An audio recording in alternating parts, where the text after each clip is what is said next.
When day comes, we ask ourselves, where can we find light in this never-ending shade? The loss we carry, a sea we must wade. We've braved the belly of the beast.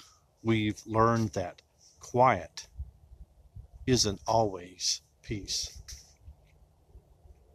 And the norms and notions of what just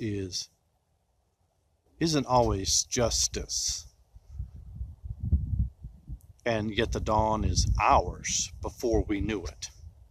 Somehow we do it. Somehow we've weathered and witnessed a nation that isn't broken, but simply unfinished. We, the successors of a country and a time where a skinny black girl descended from slaves and raised by a single mother, can dream of becoming president, only to find herself reciting for one. And yes, we are far from polished, far from pristine, but that doesn't mean we are striving to form a union that is perfect. We are striving to forge a union with purpose,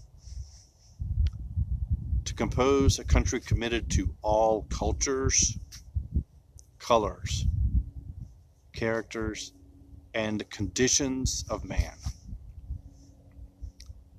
And so we lift our gazes not to what stands between us, but what stands before us.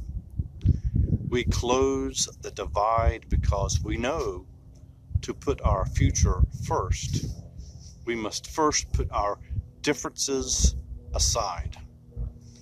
We lay down our arms so we can reach out our arms to one another. We seek harm to none and harmony for all. Let the globe, if nothing else, say this is true, that even as we grieved, we grew. That even as we hurt, we hoped. That even as we tired, we tried. That we'll forever be tied together, victorious. Not because we will never again know defeat, but because we will never again sow division. Scripture tells us to envision that everyone shall sit under their own vine and fig tree, and no one shall make them afraid. If we're to live up to our own time, then victory won't lie in the blade,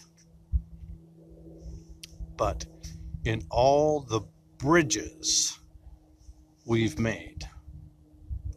That is the promise to Glade. The hill we climb, if only we dare. It's because being American is more than a pride we inherit. It's the past we step into and how we repair it. We've seen a force that would shatter our nation rather than share it, would destroy our country if it meant delaying democracy, and this effort very nearly succeeded. But while democracy can be periodically delayed, it can never be permanently defeated.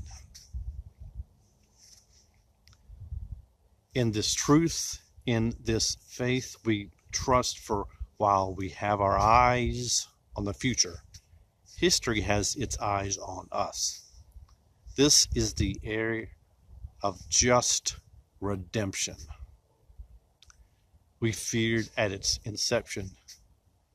We did not feel prepared to be the heirs. of such a terrifying hour. But within it, we found the power to author a new chapter, to offer hope and laughter to ourselves. So while once we asked, how could we possibly prevail over catastrophe?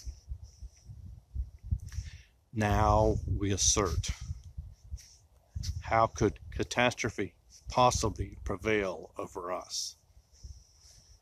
We will not march back to what was, but move to what shall be. A country that is bruised but whole, benevolent but bold, fierce and free. We will not be turned around or interrupted by intimidation, because we know our inaction and inertia will be the inheritance of the next generation. Our blunders become their burdens. But one thing is certain: if we merge mercy with might and might with right, then love becomes our legacy, and change our children's birthright. So let us leave behind a country better than the one we were left with. Every breath from my bronze-pounded chest, we will raise this wounded world into a wondrous one. We will rise from the gold-limb hills of the west. We will rise from the windswept northeast, where our forefathers first realized revolution.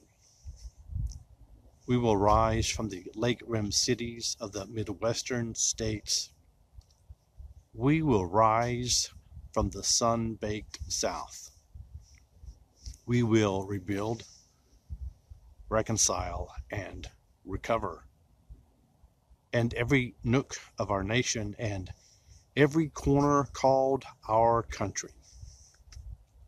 Our people, diverse and beautiful, will emerge, battered and beautiful.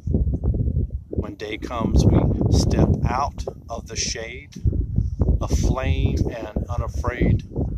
The new dawn blooms as we free it, for there is always light, if only we're brave enough to see it, if only we're brave enough to be it.